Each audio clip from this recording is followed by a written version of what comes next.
According to ESPN's Jamison Hensley, Lamar Jackson's new contract, whenever he gets it, is expected to pay him over $40 million per season, which would make Lamar a top 3 highest paid quarterback in football.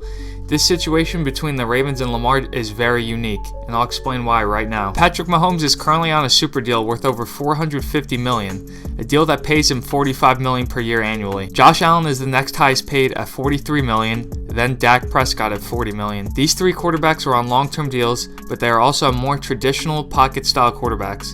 Sure, they are mobile and can consistently escape the pocket and make plays with their legs, make off-platform throws on the run, etc., but they prefer to operate in the pocket primarily and dice teams up that way. Lamar Jackson is a one-of-a-kind athlete that plays the quarterback position like we've never seen before. It looks like he's a real-life Madden player with the way he runs all over the field and exhausts defenses with his legs. He has 3,673 rushing yards and 21 touchdowns in 4 seasons. At face value, if you read those stats and didn't know who the player was, you would never guess that it was a quarterback.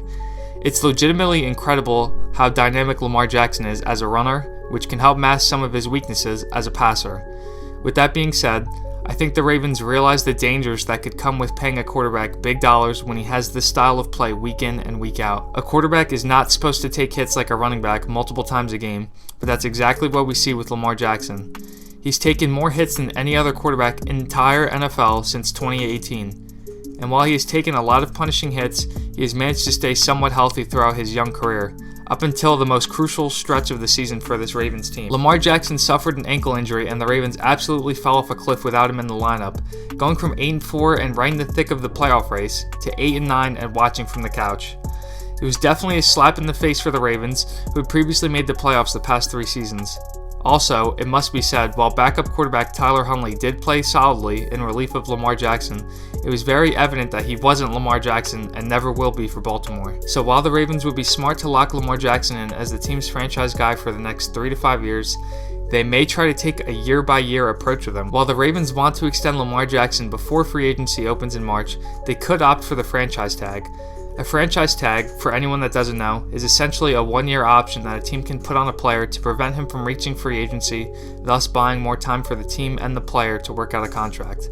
The Ravens could franchise tag Lamar Jackson in 2022 and in 2023, with both tags costing less than the $40 million per year that Lamar Jackson is expected to command in a long-term contract. Obviously, Lamar may not like this, and this may be considered an abuse of the franchise tag, but we've seen teams abuse the franchise tag in the past. The Commanders did it with Kirk Cousins, they did it with Brandon Scherf, and the Cowboys even did it with Dak Prescott. Lamar Jackson is a 2-time Pro Bowler, 1-time All-Pro, and 2019 Most Valuable Player.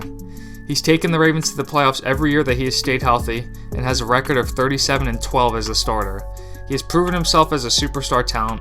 He deserves to be paid like a top 3 to 6 quarterback in the NFL. With that being said, he plays the game with a reckless abandon, which could cause problems for the Ravens. It already caused them problems this year. So while I think it's in Baltimore's best interest to pay Lamar Jackson, the franchise tag route may be a less risky and better alternative for them. What do you guys think about Lamar Jackson? Is he a top 3 quarterback? Does he deserve $40 million per year? Leave your thoughts in the comment section down below.